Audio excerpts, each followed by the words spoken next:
Kukadoka.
প্রিয় শিক্ষার্থীবৃন্দ, আসসালামু আলাইকুম রহমতুল্লাহি বারাকাতুহু। সিয়ার সাহেব আছেন নাকি? তাজরাওয়ান? স্যার আসসালামু আলাইকুম। হ্যাঁ, ওয়ালাইকুম আসসালাম। আমাকে শোনা যাচ্ছে? জি স্যার, শোনা যাচ্ছে। আচ্ছা, ঠিক আছে। আপনি অনুগ্রহপূর্বক আইডিগুলো এন্ট্রি করুন এবং সেটা আমাকে পার্সোনালি পাঠিয়ে দিন। Okay sir. সাউন্ড লো। আচ্ছা, ঠিক আছে। প্রিয় শিক্ষার্থীবৃন্দ, ইতিমধ্যে যারা সংযুক্ত হয়েছেন সবাইকে আন্তরিক ধন্যবাদ জানাচ্ছি, কৃতজ্ঞতা প্রকাশ করছি। আশা করি সবাই ভালো আছেন, সুস্থ আছেন এবং নিরাপদে আছেন। আহ, আসলে আমি আন্তরিকভাবে দুঃখিত, কিন্তু আপনাদের সাথে দেখা হচ্ছে না। ইতিমধ্যে আপনারা মিড টার্ম দিচ্ছি, আমরা এখন ফাইনালের ক্লাসগুলো কন্টিনিউ করব। আসলে বৈরী আবহাওয়া, কালকে আসলে আদৌ যাওয়া যাবে কিনা সন্দেহ আছে। তো সেই জন্য আসলে আজকে অনলাইনে সংযোগ দিই। তো সবাইকে আবারও ধন্যবাদ জানাচ্ছি এবং আমি আন্তরিকভাবে দুঃখ প্রকাশ করছি। তো যাক, প্রিয় শিক্ষার্থীবৃন্দ, আমরা ইতিমধ্যে আপনারা মিড টার্ম পরীক্ষা দিয়েছেন। আমি বন্ধের মধ্যে খাতাগুলো দেখবো, খাতাগুলো এনেছি, কিন্তু দেখার এখনো শেষ করতে পারিনি। তো আমি ইতিমধ্যে দেখা শুরু করেছি। আশা করি কিছুদিনের মধ্যে আমি গ্রুপে কি কত নাম্বার পেয়েছেন সেই বিষয়গুলো সম্পর্কে অবহিত করব।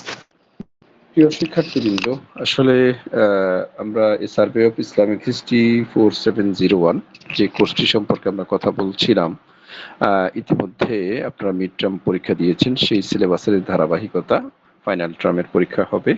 তা আমরা আসলে এই পেপারটা, যেটা survey of Islamic history and culture, সেখানে যে বিষয়গুলো আছে সেটা হচ্ছে আসলে আমরা যেটা শুরু করেছিলাম যে প্রথম পর্বে যে খিলাফা খিলাফা হিস্ট্রি অফ খিলাফা বা মুসলিম রুল আন্ডার খিলাফা, যে বিষয়গুলো আমরা আলোচনা করছিলাম সেটারই আসলে ধারাবাহিকতা। তো আজকে মূলত আমি যে বিষয় নিয়ে কথা বলবো, আসলে রাত হয়ে গেছে, আপনারাও মনে হয় ক্লাস করছেন, ক্লাসে ছিলেন। তো তারপরে আমরা যে বিষয় নিয়ে কথা বলবো সেটা হচ্ছে আজকে সিলেবাস, আমাদের মিড ফাইনালের সিলেবাসে কি আছে, আমরা মূলত সেই বিষয়গুলো সম্পর্কে কিছু কথা আলোচনা করবো ইনশাআল্লাহ। আসলে যে খেলাফত, যে ইনস্টিটিউশন যেটা শুরু হয়েছে আপনারা জানেন 632 খ্রিস্টাব্দে এবং যেটা শেষ হয়েছে 1924 সালে।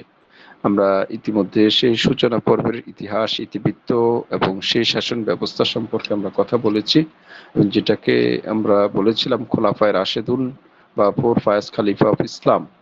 যেটাকে আমরা আলোচনা করেছিলাম 632 থেকে 661 খ্রিস্টাব্দ পর্যন্ত। সেখানে 4 জন মহান খলিফা শাসন করেছিলেন। মহানবী সাল্লাল্লাহু আলাইহি ওয়াসাল্লামের ইন্তেকালের পরে হযরত আবু বকর সিদ্দিক রাদিয়াল্লাহু তাআলা আনহু, হযরত ওমর ফারুক রাদিয়াল্লাহু তাআলা আনহু, হযরত উসমান রাদিয়াল্লাহু তাআলা আনহু এবং সর্বশেষ চতুর্থ খলিফা ছিলেন হযরত আলী রাদিয়াল্লাহু তাআলা আনহু।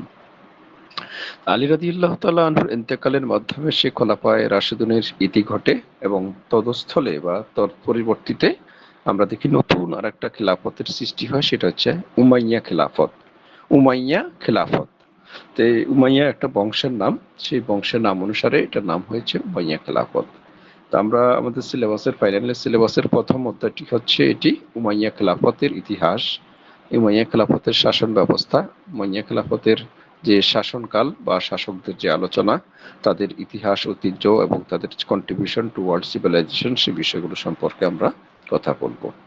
তো প্রিয় শিক্ষার্থীবৃন্দ, আমাদের ফাইনালেও তেমনি 3টি অধ্যায় আছে। এটি হচ্ছে প্রথম অধ্যায়, যেখানে উমাইয়াদের শাসন ব্যবস্থার ইতিহাস সম্পর্কে আমাদেরকে আলোচনা করতে হবে।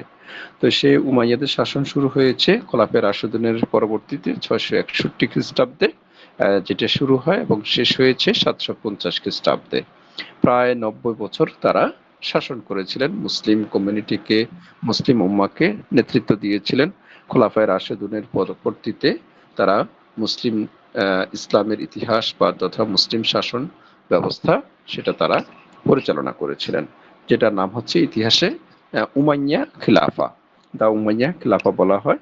তো এটা আসলে কি, আমি সেটা কিছুক্ষণ পরে আলোচনা করব। তারা কিভাবে ক্ষমতায় এসেছিলেন সে বিষয় সম্পর্কে কিছু ধারণা দিতে চেষ্টা করব। তো দ্বিতীয়ত আরেকটা চ্যাপ্টার আছে, যেটি হচ্ছে সেই 750-এর পরবর্তীতে যেটি শুরু হয়েছে শাসন ব্যবস্থা, সেটা হচ্ছে দা আব্বাসাইড খিলাফা, মানে যেটাকে ইতিহাসে বলা হয়ে থাকে আব্বাসি খেলাফত। আব্বাসীও লেখে কোথাও কোথাও, কিন্তু বাংলা শব্দটি হবে আব্বাসি খেলাফত। তো সে আব্বাসি খেলাফত যেটি 750 খ্রিস্টাব্দে শুরু হয়েছে, যেটি প্রায় 1258 সাল পর্যন্ত এই খেলাফত ব্যবস্থা প্রতিষ্ঠিত ছিল। এটি ছিল আপনাদের সিলেবাসের দ্বিতীয় অংশ, দ্বিতীয় পার্ট, দ্বিতীয় চ্যাপ্টার। তো এটিও খুবই গুরুত্বপূর্ণ, যেখানে 550 বছরের বেশি সময় যে মুসলমানরা শাসন করেছিলেন, মুসলিম শাসকরা, সেই আব্বাসি খেলাফত, সেটি আপনাদের সিলেবাসের অন্তর্ভুক্ত। তো এটি হচ্ছে এই দুটো সিলেবাসকে কেন্দ্র করে আপনাদের ফাইনালের সিলেবাস আবর্তিত এবং সেটিকে সেই হিসাবে কাঠামোকে সাজানো হয়েছে। একটা হচ্ছে উমাইয়া খেলাফত, আর এটা হচ্ছে আব্বাসি খেলাফত। তো সে আব্বাসি খেলাফত 750 খ্রিস্টাব্দে শুরু হয়, যেটা শেষ হয়েছে 1258 খ্রিস্টাব্দে। তো এটি আমরা পরবর্তীতে যখন বিস্তারিতভাবে আলোচনা শুরু করব, তখন সে বিষয় সম্পর্কে আলোচনা করব ইনশাআল্লাহ। তৃতীয়ত আরেকটা অধ্যায় আছে আপনাদের সিলেবাসের, সেটা হচ্ছে Muslim contribution to different fields of civilization, যে সভ্যতার বিবর্তনে বিভিন্ন ক্ষেত্রে, বিভিন্ন এরিয়াতে, বিভিন্ন ডিসিপ্লিনে যে মুসলমানদের অবদান কি ছিল। তো প্রিয় শিক্ষার্থীবৃন্দ, সেখানে বিভিন্ন এরিয়াগুলো স্পেসিফিকলি বলা আছে: geography, medical sciences and medicine, chemistry, mathematics, astronomy, historiography, art and literature and painting and calligraphy. এই ফিল্ডগুলোর ক্ষেত্রে মুসলমানরা অবদান কি, মুসলমানরা অবদান রেখেছিলেন ভূগোল শাস্ত্রে, চিকিৎসা বিজ্ঞানে, রসায়ন শাস্ত্রে, গণিত শাস্ত্রে, জ্যোতির্বিজ্ঞানে, ইতিহাস তত্ত্বে, শেষে যেটি আছে আর্ট অ্যান্ড লিটারেচার, শিল্প সাহিত্য, এবং আরেকটি গুরুত্বপূর্ণ এরিয়া আছে, সেটা হচ্ছে পেইন্টিং অ্যান্ড ক্যালিগ্রাফি, যে লিখন, চিত্রকলা, এবং আরেকটা হচ্ছে ক্যালিগ্রাফি। ক্যালিগ্রাফি হচ্ছে যেটাকে আমরা বলি লিখন শিল্প, লিপিকলা। সেই লিপিকলাতে এবং চিত্রকলাতে মুসলমানরা কি অবদান রেখেছেন সেই বিষয় সম্পর্কে একটা কোশ্চেন এসে থাকে, যেটা হচ্ছে তৃতীয় চ্যাপ্টার হিসেবে ফাইনালে আছে। তো এই হলো 3টা চ্যাপ্টার আপনাদের পরীক্ষার বা সিলেবাসের অন্তর্ভুক্ত 1258 সাল পর্যন্ত আমি যেটা বলেছিলাম। তাহলে 661 থেকে 1258 সাল, প্রায় 600 বছরের ইতিহাস আপনাদের ফাইনালের সিলেবাসের অন্তর্ভুক্ত। তো এই প্রথম দুটো যে চ্যাপ্টার আছে, সেই চ্যাপ্টারেরই আসলে অন্তর্গত হচ্ছে Muslim contribution to different fields towards civilization. সিভিলাইজেশনের ক্ষেত্রে সিভিলাইজেশন, সভ্যতার উন্নয়নে, সভ্যতার বিকাশে বিভিন্ন ডিসিপ্লিনে তাদের যে অবদানগুলোর যে আসলে টেনিউর বা আমরা যেটা সময় বলে থাকি সেটা হচ্ছে ওই উমাইয়া এবং আব্বাসী খেলাফত আমলে বা ওই শাসন আমলে বা ওই সময়ে যে ৬৬১ খ্রিস্টাব্দ থেকে ১২৫৮ সাল পর্যন্ত এই সময় এই গুরুত্বপূর্ণ শাস্ত্রগুলোর ক্ষেত্রে ডিসিপ্লিনের ক্ষেত্রে মুসলমানরা কি কি অবদান রেখেছিলেন সেগুলোর একটা আলোচনা এটিও আপনাদের সিলেবাসের অন্তর্ভুক্ত। তো প্রিয় শিক্ষার্থীবৃন্দ, ফাইনালের সিলেবাসে হচ্ছে ৩টি অধ্যায় আছে। একটা অধ্যায়ের নাম বলেছিলাম উমাইয়া খেলাফা, সেকেন্ড অধ্যায়টি হচ্ছে আব্বাসী খেলাফা এবং তৃতীয় যে অধ্যায়টি আছে সেটা হচ্ছে মুসলিম কন্ট্রিবিউশন, আমরা সংক্ষেপে এইভাবে বলে থাকি উমাইয়া খেলাফা, আব্বাসী খেলাফা and Muslim contribution to world civilization. কেমন, এইভাবে আমরা সংক্ষেপে মূলত বলে থাকি। যদিও আসলে খেলাফতের ইতিহাস এখানে শেষ না, খেলাফতের ইতিহাস বলেছিলাম 1924 সালে এটি শেষ হয়েছে বা এটির পতন হয়েছে বা এটাকে বিলুপ্ত ঘোষণা করা হয়েছে। তো যাক প্রিয় শিক্ষার্থীবৃন্দ, ওই বিষয়গুলো আপনাদের সিলেবাসের অন্তর্গত না, তারপর আমি জাস্ট সংক্ষেপে হয়তো বলে যাব, যেহেতু আমরা এটা প্রথমে ইনস্টিটিউশন অফ খেলাফা যখন আলোচনা করেছিলাম, ইন্ট্রোডাকশন টু খেলাফা যখন আমরা বলেছিলাম তখন এই কথাগুলো বলেছি। তারপরেও আমি আবার আপনাদের স্মরণার্থে বলবো যে আসলে খেলাফত ব্যবস্থা এটি তো একেবারে নতুন একটা প্রতিষ্ঠান, একটা নতুন একটা ইনোভেশন। হ্যাঁ, তো এই জায়গায় যে মুসলমানরা, যে মুসলমানদের নেতৃত্বের যে জায়গাটা সেটা হচ্ছে এই খেলাফত প্রতিষ্ঠান, যেটা যারা নেতৃত্ব দিয়েছিলেন তাদেরকে খলিফা বলা হয়ে থাকে এবং তারা দীর্ঘ সময় পর্যন্ত একেবারে 1924 সাল পর্যন্ত এই প্রতিষ্ঠানের অস্তিত্ব পৃথিবীতে ছিল। মুসলমানদেরকে নেতৃত্বশীল প্রতিষ্ঠান হিসাবে এইটি অত্যন্ত কার্যকর ছিল। যদিও বিভিন্ন সময় বিভিন্ন নামে পরিচিত ছিল, আমরা আগে বলেছিলাম মোটা দাগে এটার বিবর্তনের ক্ষেত্রে 5টি নাম আমরা দেখে থাকি। প্রথম যেটা ছিল খোলাফায়ে রাশেদুন বা four Fayaz Khalifa of Islam, যেটা আমরা প্রথম ফার্স্ট ইয়ার সেমিস্টার এটা আমরা সমাপন করেছি, শেষ করেছি। আমরা অতি সংক্ষিপ্ত পরিসরে সেই বিষয়গুলো সম্পর্কে আপনাদের সাথে আমি আলোচনা করেছি। তো যাক প্রিয় শিক্ষার্থীবৃন্দ, সেই ধারাবাহিকতায় ফাইনালের সিলেবাসটাও হচ্ছে সেই ধারাবাহিকতায়, যে ওটি যেখানে শেষ এই যে ফাইনাল সিলেবাস সেখান থেকে শুরু। তো 661 থেকে শুরু করে একেবারে 1258 সাল পর্যন্ত দুটো খেলাফত এবং তাদের আরেকটা যে গ্লোরিয়াস হিস্ট্রি আন্ডার উমাইয়ান আব্বাসাইড খিলাফা, যেটাকে আমরা মুসলিম কন্ট্রিবিউশন টু ওয়ার্ল্ড সিভিলাইজেশন বলছি, সেই জায়গাটাও আপনাদের তৃতীয় আরেকটা চ্যাপ্টার হিসাবে এটাকে নির্ধারণ করা হয়েছে এবং সেখানে বেশ কিছু ফিল্ড বা বেশ কিছু ডিসিপ্লিনের কথা বলে দেওয়া আছে, যেটা আমি আবারও উচ্চারণ করছি: geography, medical sciences, chemistry, mathematics, astronomy, historiography, art and literature, painting and calligraphy. তো যাক প্রিয় শিক্ষার্থীবৃন্দ, এই 3টি অধ্যায় থেকে আপনাদেরকে 5টা প্রশ্ন অ্যান্সার করতে হবে। উমাইয়া খেলাফত থেকে 2টো কোশ্চেন এসে থাকে, আব্বাসী খেলাফত থেকে 2টো কোশ্চেন এসে থাকে এবং মুসলিম কন্ট্রিবিউশন থেকে একটা কোশ্চেন এসে থাকে। তো এখানে আপনারা জানেন আইকিউসির যে প্রেসক্রিপশন বা যে ইনস্ট্রাকশন, সেই ইনস্ট্রাকশন মতে আপনাদের যে প্রশ্ন প্যাটার্ন বা ওবিই যেটাকে আমরা বলি, সে ওবিইর অনুসরণে আপনাদের প্রশ্নে 5টা কোশ্চেনে থাকবে, 5টার মধ্যে 2টো জায়গায় অর দেওয়া থাকবে। হ্যাঁ, যাতে করে আপনাদের জন্য সহজ হয় বা প্রশ্ন অ্যান্সার করতে সুবিধা হয়ে থাকে। তো সেজন্য কোন দুটোতে থাকবে সেটা আসলে স্পেসিফিকলি বলা আসলে কঠিন।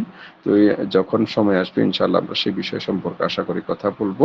তো এই উমাইয়া খেলাফত এবং আব্বাসী খেলাফত এবং মুসলিম কন্ট্রিবিউশন, এই 3টি চ্যাপ্টার আপনাদের ফাইনালের সিলেবাস। প্রিয় শিক্ষার্থীবৃন্দ, আশা করি আমার কথাগুলোকে বুঝতে পেরেছেন যে এই 3টি অধ্যায় থেকে আমাদেরকে ফাইনালের প্রস্তুতি নিতে হবে, পঠন পাঠনগুলো করতে হবে এবং সেই হিসাবে আমাদেরকে পরীক্ষায় ওভারকাম করতে হবে, ভালোভাবে উত্তীর্ণ হতে হবে। তাই প্রিয় শিক্ষার্থীবৃন্দ, এখন এই উমাইয়া খেলাফত নিয়ে আমি কিছু কথা বলবো, আলোচনা শুরু করবো ইনশাআল্লাহ।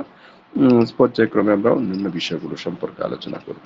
তো উমাইয়া কি, হ্যাঁ উমাইয়া কারা, বা যদি উমাইয়াদের কি, এটা কি জিনিস, কোথা থেকে আসলো? তো আমি প্রথমে তো বলছি এটা আসলে বলা হয়েছে দা উমাইয়া খিলাফা। হ্যাঁ, খিলাফতেরই ধারাবাহিকভাবে আরেকটা যে প্যাটার্ন বা বংশ বা একটা অংশ, যেটা আমরা প্রথমটাকে বলেছিলাম খোলাফায়ে রাশেদুন, যে টার্মোলজি ব্যবহার করেছি সেটি ছিল খোলাফায়ে রাশেদুন, যেটাকে আমরা 4জন মহান খলিফা যারা একেবারে রাইটলি গাইডেড, হ্যাঁ, সেই সঠিক পথে পরিচালিত যে 4জন খলিফা তাদেরকে আমরা খোলাফায়ে রাশেদুন বলেছি।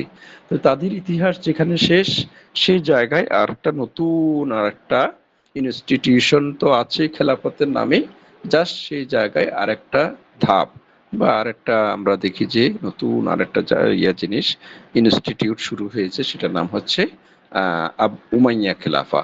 তো এই উমাইয়া কারা? উমাইয়া আমি প্রথমত বলবো উমাইয়া হচ্ছে একটা বংশের নাম। হ্যাঁ, সে বংশ কোথা থেকে আসলো, কিভাবে আসলো, তো এটি আমি সংক্ষেপে কথাগুলো বলি, আসলে বিস্তারিত আলোচনা এটা আমরা যে আরবের বিখ্যাত কুরাইশ, হুম, আমরা সেই বংশটার নাম জানি, যেখানে ইসলামের নবী হযরত মুহাম্মদ সাল্লাল্লাহু আলাইহি সাল্লাম জন্মগ্রহণ করেছেন যে বংশে, সেই কুরাইশদেরই একটি শাখার নাম হচ্ছে উমাইয়া। হ্যাঁ, উমাইয়া হচ্ছে একজনের নাম, সেই তার নাম অনুসারে এটি নামকরণ করা হয়, এই বংশের নামকরণ করা হয় উমাইয়া বংশ, উমাইয়া ডাইনেস্টি। তো প্রিয় শিক্ষার্থীবৃন্দ, আসলে যদিও আমরা যখন ক্যারেক্টারিস্টিক্স গুলো আলোচনা করব, তখন এটাকে কতটুকু খেলাফত বলা যাবে কি বলা যাবে না, সেটা নিয়েও ডিপার্কেশন আছে, এবং এটা নিয়েও নানা রকমের বিতর্ক আছে, কথা আছে, পারসেপশন আছে। সেটাও আমি কিছুক্ষণ পরে ইনশাল্লাহ বলবো। তো এখানে উমাইয়ারা কিভাবে ক্ষমতা আসলেন, যদি আমরা সেই জায়গাটা যদি দেখি, আসলে আপনারা জানেন যে আরবরা, হ্যাঁ, আরব জাতি, আরবদের যদি প্রাচীন ইতিহাস যদি দেখেন, যে তাদের জীবন ব্যবস্থা, সেখানে সেন্ট্রাল কোনো গভর্নমেন্ট ছিল না, হ্যাঁ, কেন্দ্রীয় সরকার ছিল না, তাহলে তারা কিভাবে জীবনযাপন করতেন? তারা গোত্রভিত্তিক জীবনযাপন করতেন। হ্যাঁ, যে গোত্রকে কেন্দ্র করে তাদের কার্যক্রম, সকল কিছু, সকল বিষয় সেগুলো পরিচালিত হতো। গোত্রকেন্দ্রিক শাসন ব্যবস্থা ছিল। হ্যাঁ, যদিও কেন্দ্রীয় গভর্নমেন্ট ছিল না, কিন্তু গোত্রতান্ত্রিক বলি আমরা এটাকে, গোত্রতান্ত্রিক শাসন ব্যবস্থা আরব সমাজে ছিল। তারা গোত্রকে বেজ ধরে তারা জীবনযাপন করতেন, বসবাস করতেন, তাদের সকল কার্যক্রম নির্বাহ করতেন, এবং সেখানে একজন গোত্রপতি থাকতেন, গোত্র নেতা, লিডার যেটাকে বলে, ট্রাইবাল লিডার যেটাকে আমরা বলি, সেই গোত্রীয় নেতা থাকতেন, যাকে বলা হতো শেখ বা শায়েক। হ্যাঁ, শায়েক বলা হতো, যাকে বৃদ্ধ বলা হয়, আর বাংলায় এটাকে বৃদ্ধ বলা হয়। সবচেয়ে বুড়া ব্যক্তি, সবচেয়ে যিনি অভিজ্ঞ, সবচেয়ে যিনি প্রাচীন, সবচেয়ে যিনি একেবারে বয়সে প্রবীণ, বয়োজ্যেষ্ঠ, তো সেরকম একজনকে তাদের নেতা নির্বাচন করা হতো, এবং যার সম্পদ বেশি থাকতো, যার প্রভাব প্রতিপত্তি থাকতো, সেরকম একজনকে তারা গোত্রপতি নির্বাচন করতেন। তো সেই গোত্রভিত্তিক জীবন ব্যবস্থা আমরা যেটা দেখি ইসলাম পূর্ব আরব সমাজে, এটি একেবারে অত্যন্ত একটা জনপ্রিয় একটা বিষয় ছিল, এবং সেখানে অধিকাংশই আরবরা, আরব যে জনগোষ্ঠী যারা ছিলেন, তাদের জীবন ব্যবস্থাটা ছিল গোত্রভিত্তিক বা গোত্রতান্ত্রিক। তো প্রিয় শিক্ষার্থীবৃন্দ, সেই গোত্রের মধ্যেও সময়ের বিবর্তনে অনেকগুলো শাখা প্রশাখা সৃষ্টি হয়েছে। আমরা বলি থাকি যে আরবদের মধ্যে একদম বিখ্যাত, সবচেয়ে প্রাচীন একটা বংশের নাম হচ্ছে কুরাইশ বংশ। হ্যাঁ, যে বংশে আমাদের প্রিয় নবী হযরত মুহাম্মদ সাল্লাল্লাহু আলাইহি সাল্লাম জন্মগ্রহণ করেছেন, এবং সেইখানেও অনেক শাখা প্রশাখা আছে।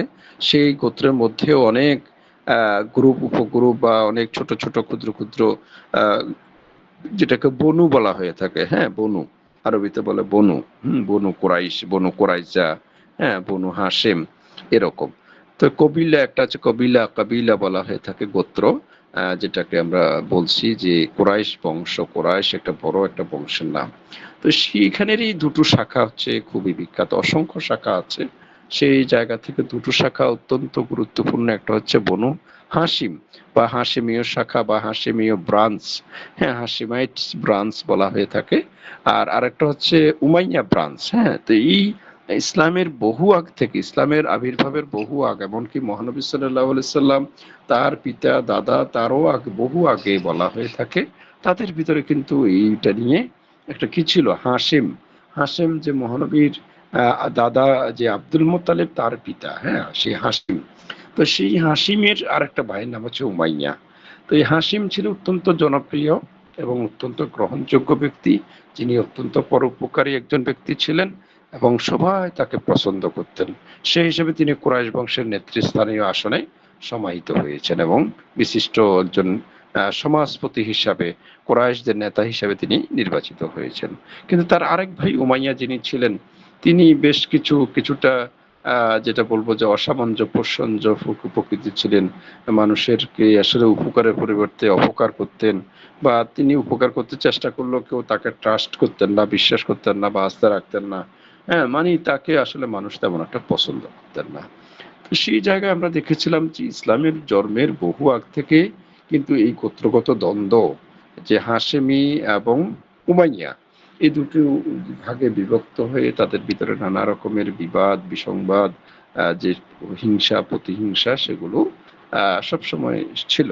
কিন্তু ইসলামের আবির্ভাবের পরে কিন্তু সেই বিষয়টি তখন গুরুত্বপূর্ণ ভাবে ছিল না, বা খুব জোরালো ভাবে ছিল না, যে এটি একেবারে মহানবী সাল্লাল্লাহু আলাইহি সাল্লামের জন্মের পর থেকে, আবির্ভাবের পর থেকে সেখানে তেমন একটা প্রকট আকারে ছিল না। তারপর আমরা যেটা দেখি ইতিহাসে, যে মহানবী সাল্লাল্লাহু আলাইহি সাল্লাম যখন ইসলামের বাণী প্রচার করতে যাচ্ছিলেন বা প্রচার করছিলেন, তখন কিন্তু তীব্র বিরোধিতার সম্মুখীন হয়েছিলেন তার গোত্রদের পক্ষ থেকে, মানে কোরাইশদের পক্ষ থেকে। কোরাইশ গোত্র কর্তৃক তিনি সবচেয়ে বেশি বাধাপ্রাপ্ত হয়েছেন, সবচেয়ে বেশি নির্যাতিত হয়েছেন, সবচেয়ে বেশি নিপীড়িত হয়েছেন। তিনি শুধু একা না, সাথে মুসলমানরাও সেই জায়গায় তারা তীব্র বিরোধিতার সম্মুখীন হয়েছিলেন। কিন্তু পরবর্তীতে আমরা দেখি যে সেই কোরাইশদের মধ্যে যারা ছিলেন তারা কিন্তু ছিলেন আসলে প্রকারান্তরে অধিকাংশই ছিলেন বলা হচ্ছে উমাইয়া ব্রাঞ্চের লোকেরাই।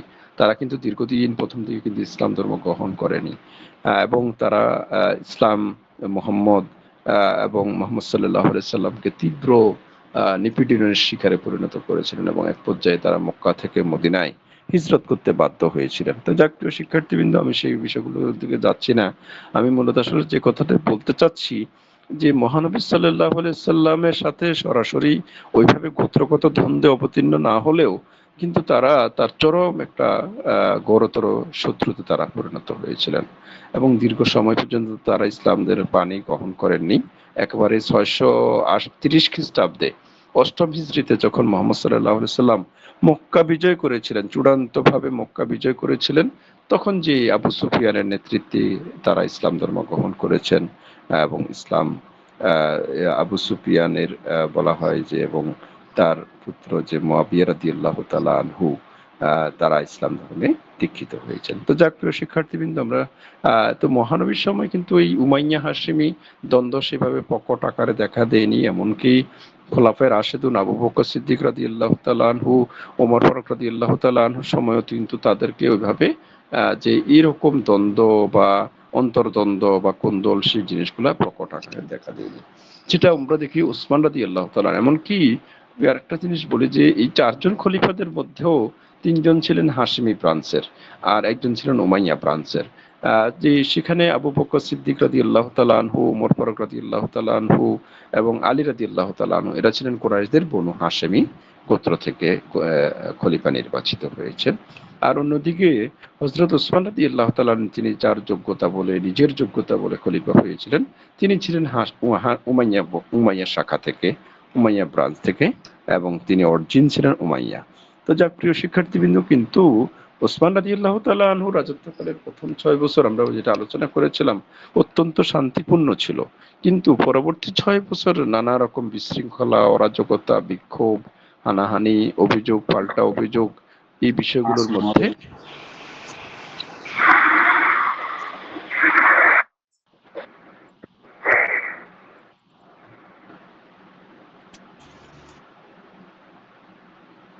আপনারা কথা বললে কিন্তু আমি ডিসকানেক্ট করে দেব, আমি নিজে বিচ্ছিন্ন হয়ে যাব। তো যাক, প্রিয় শিক্ষার্থীবৃন্দ, একটু সহযোগিতা করতে হবে, আমি বেশিক্ষণ নেব না, শেষ করে দেব। তো যাক, আমি যে কথাটি বলছি, যে এই উমাইয়াদের মধ্যে যখন খলিফা ওসমান রাদিয়াল্লাহু তাআলা আনহু খলিফা হলেন, তখন সেখানে নানা রকমের গোলযোগ, বিশৃঙ্খলা, অরাজকতা, এমনকি এক পর্যায়ে মুসলিম জাহানের খলিফাকে নির্মমভাবে হত্যা করা হয়েছিল। তাকে আমরা সে বিষয়গুলো জানি। তো এই সময় এটি প্রকাশ্য রূপ নিয়েছিল। আমি যে কথাটি বলতে চাচ্ছি, যে হাশেমি উমাইয়া, সেই দ্বন্দ্বটা এখানে প্রকাশ্য রূপ নিয়েছিল, এবং সেটি হয়েছিল। এবং যেটার পরিণতি আমরা দেখেছিলাম, চতুর্থ খলিফা আলী রাদিয়াল্লাহু তাআলা আনহুর সময় 4টা গৃহযুদ্ধ সংগঠিত হয়েছিল, যে সেখানে গৃহযুদ্ধ, সিভিল ওয়ার, যেখানে তারা ওসমান হত্যার বিচারের দাবিতে একেবারেই একাট্টা হয়েছিলেন, বিক্ষোভ করেছিলেন, যুদ্ধ করেছিলেন। হযরত আয়েশা সিদ্দিকা রাদিয়াল্লাহু তাআলা আনহাকে নিয়ে তারা কুরাইশদের, আলী রাদিয়াল্লাহু তাআলার বিরুদ্ধে যুদ্ধ ঘোষণা করেছিলেন, আমরা সেগুলো দেখেছি। এবং সেখানে 3টে গৃহযুদ্ধ হয়েছে, এবং এক পর্যায়ে আলী রাদিয়াল্লাহু তাআলা আনহুকে যে খারেজিদের হাতে শাহাদাত বরণ করতে হয়েছিল। তো যাক, প্রিয় শিক্ষার্থীবৃন্দ, আমরা দেখতে পাই যে আলী রাদিয়াল্লাহু তাআলা আনহুর ইন্তেকালের পরে যে খোলাফায়ে রাশেদুনের পতন ঘটে, এবং সেই জায়গায় হাসান রাদিয়াল্লাহু তাআলা আনহু এসেছিলেন, এবং পরবর্তীতে সমঝোতা করে যে মুয়াবিয়া রাদিয়াল্লাহু তাআলা আনহু সেই ক্ষমতা কুক্ষিগত করেছিলেন। এবং এই মুয়াবিয়া রাদিয়াল্লাহু তাআলা আনহুর নেতৃত্বে আমরা বলি যে মূলত কুরাইশদের পলিটিক্যালি উত্থান বা ক্ষমতায় তারা এসেছিলেন, যে তারাই মূলত ইসলামের ইতিহাসে মুয়াবিয়া রাদিয়াল্লাহু তাআলা আনহুর নেতৃত্বে এই কুরাইশ উমাইয়ারা একেবারেই কুরাইশদের একেবারে হাশেমিদের বিপরীতে তারা ক্ষমতা দখল করেছিলেন এবং দীর্ঘ 90 বছর তারা শাসন করেছিলেন। তো যাক প্রিয় শিক্ষার্থীবৃন্দ, এভাবে আমরা দেখতে পাই যে উমাইয়া বংশ বা উমাইয়া খেলাফত যেটি প্রতিষ্ঠিত হয়েছে 661 খ্রিস্টাব্দে মুয়াবিয়া রাদিয়াল্লাহু তাআলা আনহুর নেতৃত্বে, তিনি ছিলেন এই খেলাফতের প্রতিষ্ঠাতা, যেটা একেবারে 90 বছর 750 পর্যন্ত এই শাসন ব্যবস্থা কার্যকর ছিল। তো এখন এটা কি খেলাফত বলা যাবে কি যাবে না সেটা নিয়ে নানা রকমের কথা, বিশেষ করে পূর্বের খেলাফতের সাথে বেশ কিছু তাদের তফাৎ ছিল। প্রথমত আমি যে কথাটি বলতে চাচ্ছি, তারা 90 বছর শাসন করেছিলেন, এখানে 14 জন খলিফা ছিলেন। মুয়াবিয়া রাদিয়াল্লাহু তাআলা আনহু ছিলেন প্রতিষ্ঠাতা এবং শেষ খলিফা ছিলেন দ্বিতীয় মারওয়ান। আর এদের ভিতরে একেবারে ব্যতিক্রম একজন খলিফা ছিলেন উমর বিন আব্দুল আসিস, আপনারা যাকে ইসলামের পঞ্চম খলিফা বলা হয়ে থাকে। তো তাকে আমরা সেটা আলোচনা করবো, এটা আমাদের সিলেবাসে আছে।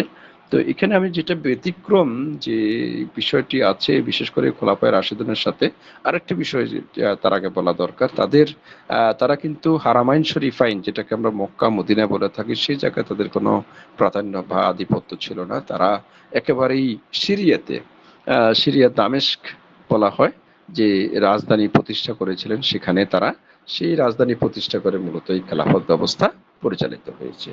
তো যাক প্রিয় শিক্ষার্থীবৃন্দ, এখানে 14 জন খলিফা ছিলেন, একমাত্র ব্যতিক্রম ছিলেন ওমর বিন আব্দুল আজিজ, আর সকলেই ছিলেন আসলে উমাইয়াদের স্বার্থকে সমুন্নত করেছিলেন। উমাইয়া বংশের স্বার্থ, উমাইয়া বংশের স্বার্থ সংশ্লিষ্ট যত সকল বিষয় আছে, সকল আইন কানুন বিসর্জন দিয়ে তারা সেটাকে আপহোল্ড করেছিলেন। এটি ছিল তাদের সবচেয়ে বড় একটা অ্যাচিভমেন্ট বা বড় একটা বিষয়, এবং সেটা কতটুকু জাস্টিফাই হয়েছে এবং সেই জায়গায় এটাকে উমাইয়া খেলাফত বলবো না উমাইয়া বংশ বা রাজবংশ বলবো, এটা নিয়ে যে বিতর্কগুলো আছে আমি সে কথাটাই বলছি। তারা কিন্তু মোড়কটা ব্যবহার করেছেন, একেবারে খেলাফতের মোড়ক, হ্যাঁ, সেটি ব্যবহার করেছেন, কিন্তু আদর্শগতভাবে যে খেলাফতের যে রুলস অ্যান্ড রেগুলেশন যেগুলো ছিল বা যে সকল নিয়ম কানুন ছিল, সেগুলোকে তারা ব্যত্যয় ঘটিয়েছেন। যেমন তারা খেলাফতের একটা অন্যতম একটা রীতিনীতি ছিল যে পরামর্শ সভা, কনসালটেটিভ বোর্ডই থাকা বা অ্যাডভাইজারি বোর্ডই থাকা, সেটা তারা অনুসরণ করেননি। তারা কি করেছিলেন, কনসালটেটিভ বোর্ডই যেটা ছিল সেটাকে বিলুপ্ত ঘোষণা করেছিলেন। এখানে খলিফার সিদ্ধান্ত চূড়ান্ত, খলিফা যেটা বলবেন সেটাই হচ্ছে আইন হিসেবে বিবেচিত হবে, সেরকম কিছু রীতিনীতি তারা প্রবর্তন করেছিলেন। প্রিয় শিক্ষার্থীবৃন্দ, এটি ছিল মূল খেলাফতের যে রীতিনীতি, সেই জায়গা থেকে তারা এটি ব্যত্যয় ঘটিয়েছেন বলে এটাকে খেলাফত কতটুকু বলা যাবে কি যাবে না সেরকম একটা প্রশ্ন থেকে আছে।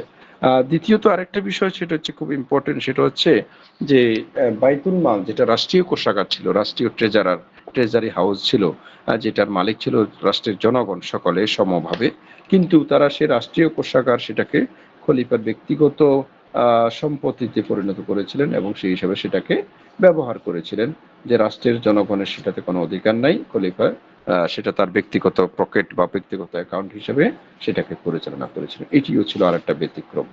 তৃতীয়ত আরেকটা বিষয় ছিল, যেটা হচ্ছে তারা রাজতন্ত্রের সূচনা করেছিলেন। ইতিপূর্বের খলিফা যারা ছিলেন, আবু বকর তিনি তার পুত্রকে খলিফা করেননি, ওমর ফারুক রাদিয়াল্লাহু তাআলা আনহু তিনি তার পুত্রকে খলিফা করেননি, ওসমান রাদিয়াল্লাহু তাআলা আনহু তিনি তার পুত্রকে খলিফা করেননি। তো সেই জায়গায় আমরা দেখেছি যে এই উমাইয়া শাসনের আরেকটা গুরুত্বপূর্ণ বৈশিষ্ট্য, যে তারা মহানবী সাল্লাল্লাহু আলাইহি সাল্লাম যেখানে তিনি কাউকে তার উত্তরাধিকারী হিসেবে মনোনীত করেননি, কিন্তু সেই জায়গায় চার খলিফা যেটা করেননি, সেই জায়গায় আমরা দেখেছি যে উমাইয়া খলিফা মুয়াবিয়া রাদিয়াল্লাহু তাআলা আনহু, যিনি এটার প্রতিষ্ঠাতা ছিলেন, তিনি তার পুত্র ইয়াজিদকে তার উত্তরাধিকার মনোনয়ন করে বংশানুক্রমিক রাজতন্ত্রের সূচনা করেছিলেন, যে কিংশিপ, যেটাকে আমরা ডাইনেস্টিক রুল বলছি, যে এটাকে বংশীয় শাসন বা কিংশিপ, যে তিনি মুয়াবিয়া রাদিয়াল্লাহু তাআলা আনহু একজন শ্রেষ্ঠ সাহাবী ছিলেন, বেশ বিখ্যাত একজন সাহাবী ছিলেন, কিন্তু তিনি এসে এই কাজটি করেছিলেন পলিটিক্যালি, এটি একেবারেই অনেকগুলো যেটা আগের চেয়ে একেবারে ব্যতিক্রম। তো এই যে রাজতন্ত্রের যে সূচনা, তাকে শুধুমাত্র একজন ভালো শাসক বলে না, বলা হচ্ছে আরবদের মধ্যে প্রথম রাজা যাকে বলা হয়ে থাকে তিনি হচ্ছেন মুয়াবিয়া রাদিয়াল্লাহু তাআলা আনহু। তো যাক প্রিয় শিক্ষার্থীবৃন্দ, এই বিষয়টিও পূর্বের যে গণতান্ত্রিক পদ্ধতির পরিবর্তে এখানে যে আমরা দেখেছি যে রাজতান্ত্রিক সূচনা তারা করেছিলেন, এটাকে বলা হয়ে থাকে যে উমাইয়া বংশটা ছিল একেবারে একটা রাজতান্ত্রিক যে তারা উত্তরাধিকার সূত্রে খলিফারা নির্বাচিত হতেন, খলিফাদের আত্মীয় ভাই বা সন্তান এভাবে খলিফা নির্বাচিত হতেন। এটিও ছিল পূর্বের চেয়ে একটা ব্যতিক্রম। আরেকটা ব্যতিক্রম ছিল যে এই গোত্রের বা এই শাসন ব্যবস্থার মধ্যে আর একটা খুব সবচেয়ে গুরুত্বপূর্ণ বৈশিষ্ট্য যেটা আমরা দেখি, এখানে আরবীয়দেরকে প্রাধান্য দেওয়া হতো। যে আরবীয় মুসলমান যারা ছিলেন, আরবের স্থানীয় মুসলমান যারা ছিলেন, তাদেরকে সকল ক্ষেত্রে অ্যারিস্টোক্রেট, একেবারেই অভিজাত, তারাই রাষ্ট্রের এক নম্বর নাগরিক, সকল সুযোগ সুবিধা তারাই ভোগ করবেন। আর অন্য সকল যারা আছেন অনারব মুসলমান, মানে বহিরাগত মুসলমান, যাদেরকে আমরা বোঝার জন্য বলে থাকি যে বহিরাগত যারা আছেন, আরবের বাহিরে যারা ইসলাম ধর্ম গ্রহণ করেছেন, মুসলমান হয়েও তারা রাষ্ট্রের সেই সকল সুযোগ সুবিধা তাদের কাছ থেকে স্বীকৃতি পাননি। তারা দ্বিতীয় শ্রেণীর নাগরিক হিসাবে রাষ্ট্র কর্তৃক বিবেচিত হতেন বা ট্রিট করা হতো সেই অনারবীয় মুসলমানদেরকে। তো যাক প্রিয় শিক্ষার্থীবৃন্দ, আমরা সেই জায়গাও দেখেছিলাম যে তারা আরবীয়রা হচ্ছে সর্বে সর্বা, হ্যাঁ, অনারবরা যারা আছেন তারা হচ্ছে রাষ্ট্রের দ্বিতীয় শ্রেণীর নাগরিক, তারা সেরকম সুযোগ সুবিধাও পেতেন না এবং বিভিন্ন ক্ষেত্রে সেইভাবে তারা বঞ্চিত, অপমানিত, কঠোর সংক্ষুব্ধ হয়ে আছেন। তো এই প্রিয় শিক্ষার্থীবৃন্দ, আমরা দেখতে পাই যে তারা এই উমাইয়া খেলাফতের যে বৈশিষ্ট্যের মধ্যে আমরা জিনিসটা দেখতে পাই যে আরবীয়দেরকে প্রাধান্য দেওয়া হয়েছে চরম আকারে। আরেকটা গুরুত্বপূর্ণ বিষয় সেটা হচ্ছে যে অভ্যন্তরীণ যে দ্বন্দ্বগুলো ছিল গোত্র ভিত্তিক, হ্যাঁ, যেমন আমি একটা উদাহরণ দিচ্ছি, হিমারীয় এবং মুদারীয়, এটিও সেই উমাইয়াদেরই ব্রাঞ্চ, হ্যাঁ, উমাইয়াদের ব্রাঞ্চ দের ভিতরেও আবার ডিফার্কেশন ছিল, বহু ভাগে বিভক্ত ছিল। তার মধ্যে একটা দুটো ভাগ হচ্ছে হিমারীয় শাখা এবং মুদারীয় শাখা।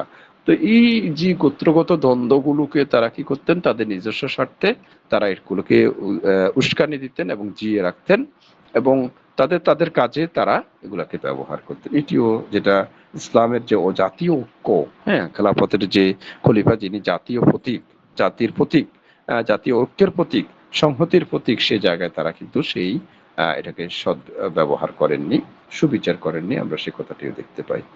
আরেকটা গুরুত্বপূর্ণ বৈশিষ্ট্য সেখানে হচ্ছে ইসলামের প্রাণকেন্দ্র যেরকম মক্কা মদিনা, কুফা বসরা একেবারে ইসলামের প্রাথমিক সময়ের অত্যন্ত গুরুত্বপূর্ণ এবং যেটা ইসলামের ইতিহাসের যেটা তীর্থস্থান আমরা বলে থাকি, লীলাভূমি যেটাকে বলে থাকি, কিন্তু তারা কিন্তু এই জায়গাগুলোর ব্যাপারে অত্যন্ত মনোযোগী ছিলেন এবং তারা তার পরিবর্তে আমরা দেখেছি দামেস্ক, হ্যাঁ, আরবের সিরিয়া দামেস্কে রাজধানী প্রতিষ্ঠা করে সিরিয়াবাসীগণ যেহেতু তাদেরকে সবসময় সমর্থন দিচ্ছেন, তারা ওই কেন্দ্রিক ডেভেলপমেন্ট গুলো সবচেয়ে বেশি গুরুত্ব দিয়েছেন।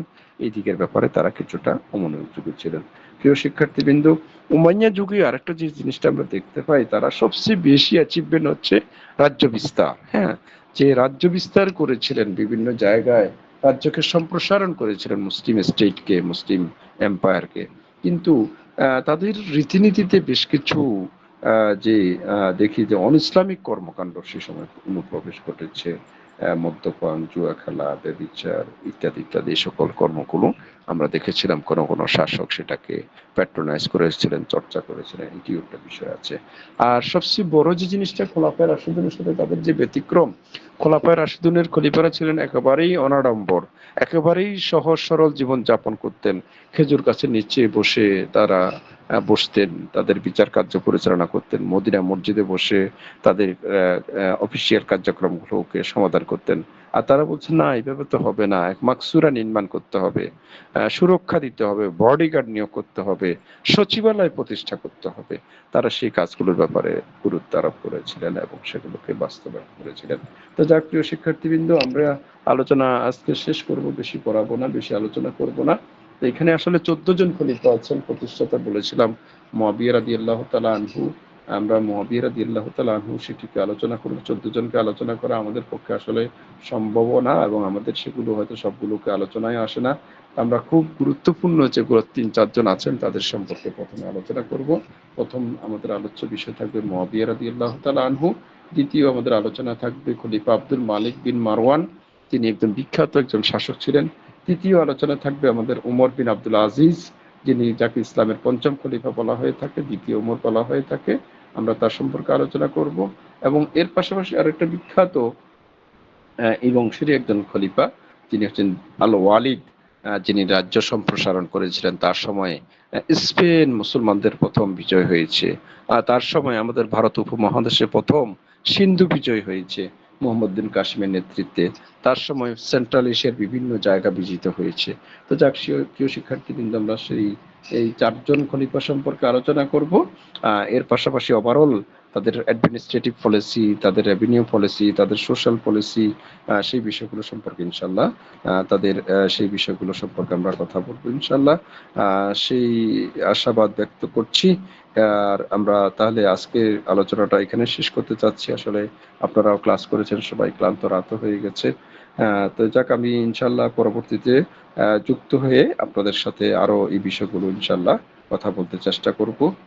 প্রিয় শিক্ষার্থীবৃন্দ, আমি তাহলে আজকের সংযুক্তি এখানে শেষ করতে চাচ্ছি। যারা শেষ পর্যন্ত সংযুক্ত ছিলেন সবাইকে আন্তরিক ধন্যবাদ, কৃতজ্ঞতা জানাচ্ছি। এবং সিআর সাহেবকে রিকোয়েস্ট করব আমাকে অ্যাটেন্ডেন্স গুলো পাঠিয়ে দিন, আমি সেগুলোকে এন্ট্রি করে রাখবো। তো যাক, অসংখ্য অসংখ্য ধন্যবাদ এবং কৃতজ্ঞতা জানিয়ে আজকের সংযুক্তি এখানে শেষ করছি। আসসালামু আলাইকুম রহমতুল্লাহ। আসসালামু আলাইকুম রহমতুল্লাহ।